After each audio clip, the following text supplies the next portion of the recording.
रहस्यमयी कस्बे की औरतें एक महिला खिड़की साफ कर रही थी। तभी अचानक दीवारें उसकी ओर तेजी से बढ़ने लगी। वह इतनी बुरी तरह फंस गई कि उसका शरीर लगभग कुचलने ही वाला था। वह घुटन महसूस करने लगी, लेकिन ठीक उसी समय दीवारें वापस सामान्य हो गईं। वह स्तब्ध खड़ी रह गई। उसे लगा जैसे उसने कोई भ्रम देखा हो, लेकिन जब उसने खिड़की पर अपने फाउंडेशन का निशान देखा तो समझ गई कि ये कोई कल्पना नहीं थी। शाम को जब उसका पति घर लौटा, उसने सारी बात उसे बताई, लेकिन पति गुस्से से फट पड़ा। दिन भर की थकावट के बाद उसने कहा, ऐसी बेवकूफी भरी बातों से मुझे परेशान मत करो। लेकिन अजीब घटनाएं यहीं नहीं रुकी। अगले दिन जब वह, जिसका नाम शायद शियोमेई था, नाश्ता बनाने लगी तो पाया कि अंडों के अंदर कुछ भी नहीं था, सब खाली थे। वह हैरान रह गई।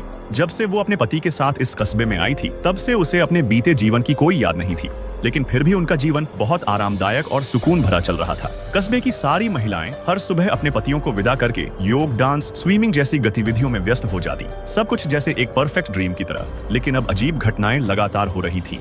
एक दिन शियोमेई ने फैसला किया कि उसे इस कस्बे से बाहर जाकर सब पता लगाना होगा। वह बस में चढ़ी और सफर शुरू किया, लेकिन रास्ते में उसे एक प्लेन क्रैश होता हुआ दिखाई दिया। उसने ड्राइवर से बस रोकने को कहा, लेकिन उसने सख्ती से मना कर दिया। ये बस रूट नहीं छोड़ सकती। शियोमेई ने हार नहीं मानी और खुद पैदल ही दौड़ पड़ी। काफी दूर जाने के बाद वह उस पहाड़ी पर पहुंची जहां प्लेन गिरा था, लेकिन वहां न प्लेन था, न कोई मलबा, बस एक अजीब सा छोटा मंडप, पैवेलियन। जैसे ही वह वहां पहुंची और देखने के लिए झुकी, एक लाल रोशनी चमकी, और जब उसने दोबारा आंखें खोली, वह अपने घर पर थी और फिर से उसकी सारी यादें जा चुकी थी।